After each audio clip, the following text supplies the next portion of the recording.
donc sarata ye I23 baarali la ɲɛmaw an ka ko dɔ jateminɛ an ni ɲɔgɔn cɛ n'i ye baara fila di maa ma a tigi ni sara fila ka kan wali kelen ni sara fila se t'i ye baara kelen da a tigi ma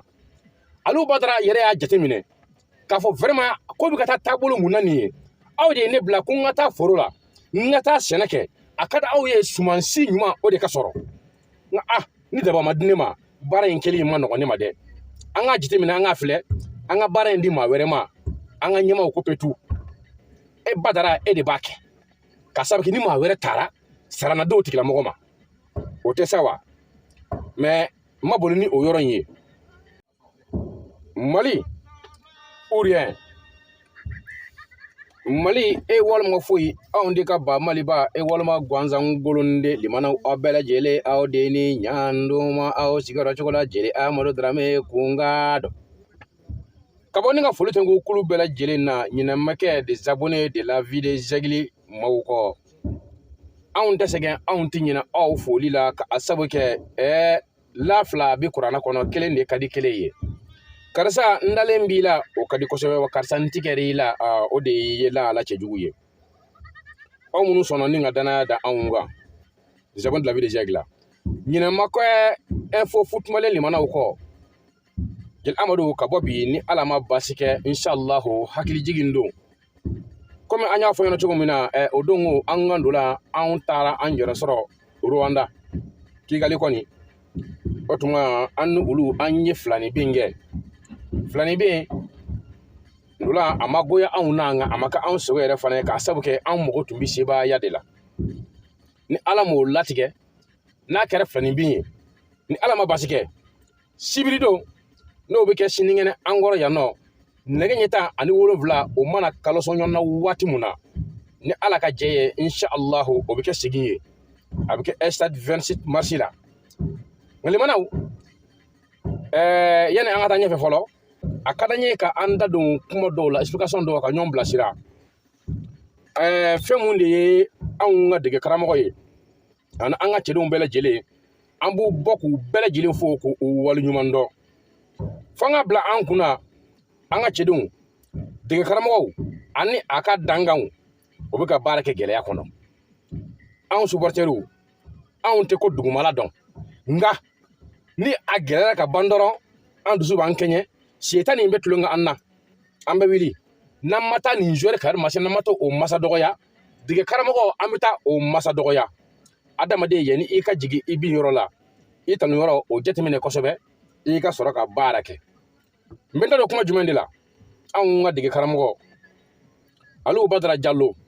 ni ayiwa a fɔlɔ bɛ se ka fɔ ma ko Kɔnti ale de ye anw ka dege karamɔgɔ ye bi an kana ɲina Aliu Badara Jallo a bɛ yɔrɔ min bi na denmisɛn minnu b'a bolo n'o ye I23 ye minnu si ma san 27 sɔrɔ fɔlɔ sarata ye o baara la dɛ sarata ye o baara la k'a sabu kɛ mun ye ko ale de ye équipe nationale a 12e ye n'o ye an ka dalanta kɔrɔbalenw u ka dege karamɔgɔ a 12e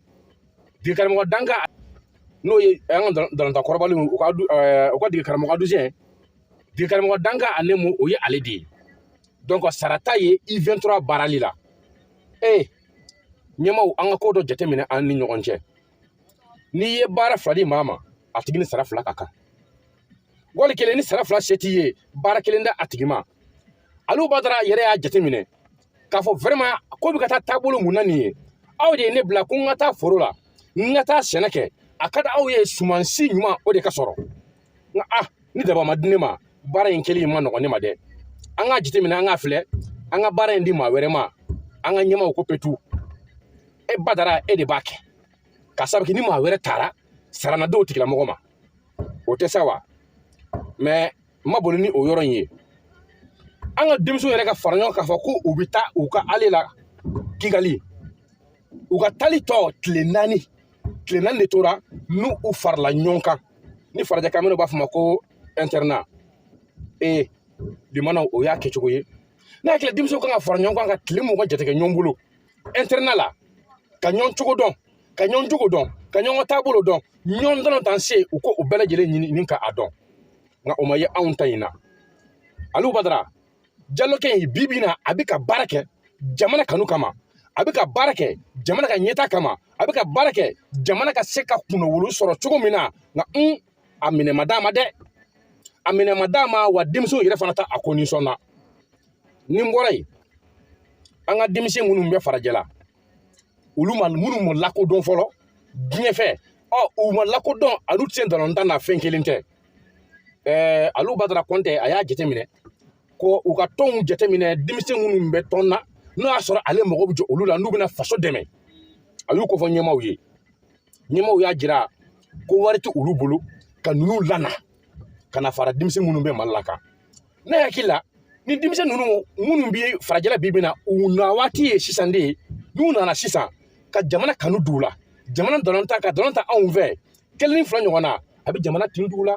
don nataw n'u kɛra dɔlɔntɔlabaw ye u nali a tɛ kɛ gɛlɛya anw ma nka an b'an sigi de k'u to yen fo ni don min na n'an y'a ye u kɛra jama ye ni don n'u kɛra ɲɔn mada ye o donni in kama sa an bɛ sɔrɔ ka boli daminɛ u nɔfɛ nin bɛɛ lajɛlen ye alu ka baarakɛminɛnw de ye n'a mago b'a la a ma se ka ɲɛ sɔrɔ a la an ka ɲɛmaaw ka bolo kan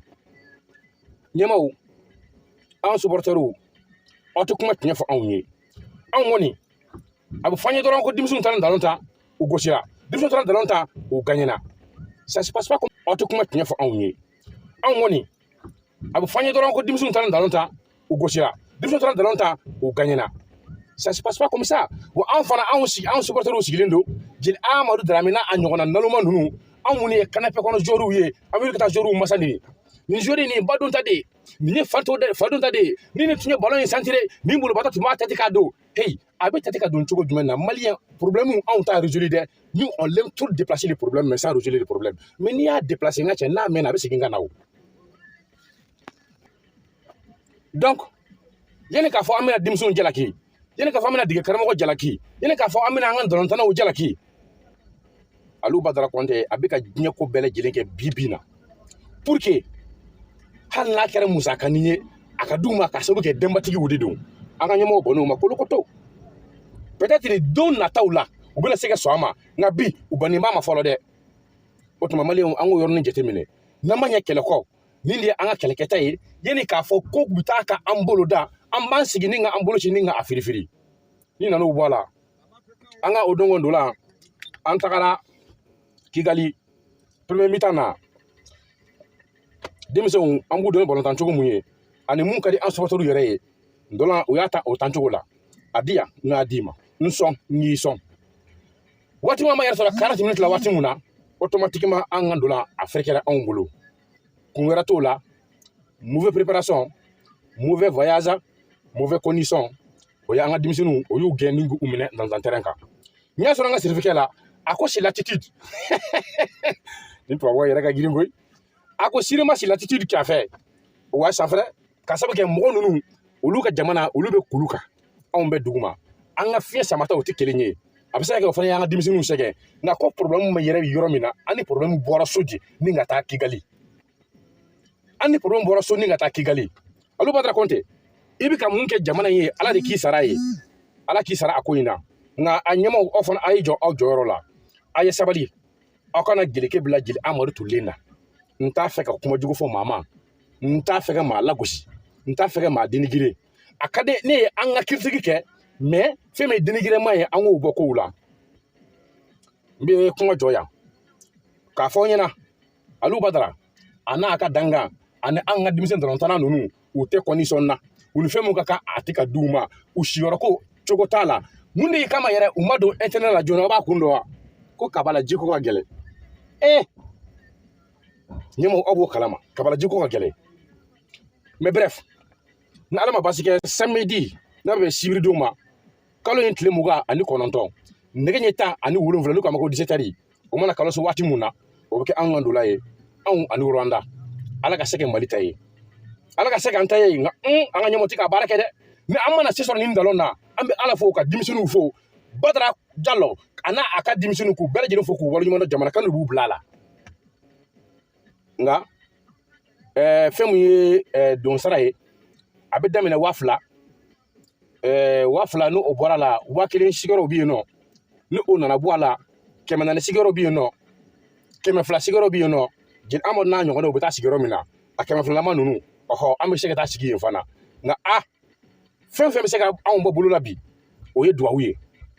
an ka duwawu kɛ an ka denmisɛnw ye ala ka sebaaya di anw ma anw tɛna an sigi k'a fɔ waati bɛɛ an b'a to de ni équipe nationale ni o de bɛna ndolan ta k'an bɛ bɔ ayi o tɛ k'o kɛcogo ye dɛ fɛn fɛn bɛ taa a bɛ taa ni mali drapeau de ye fɛn fɛn bɛ taa a bɛɛ bɛ taa ni mali drapeau de ye n'i ko ni jeli amadu anw ɲɛ mana a ye ka ban binkɛnɛ ani nɛrɛ ani bilenman anw tɛ sigi wallahi hali n'a ye mali drapeau ta ni k'a siri namaraw cɛ la ko ka taa mondial kɛnɛ kan anw bɛ tugu o kɔ nka heyi a ye kow k'a kɛcogo la a ye kɛw kɛ a kɛcogo la a ye sabali an kana dɔ janfa an kana dɔ minɛ ka di dɔ ma an ka ɲɔgɔn ka hakɛ di ɲɔgɔn ma an ka ɲɔgɔn hakɛ di ɲɔgɔn ma c'est très important jeli amadu ka bɔ kuma na binkɛnɛ ani nɛrɛ ani bilenman yanni diɲɛ wuli cɛ ala ka se ka mali ta ye sibiri don assalamu alaikum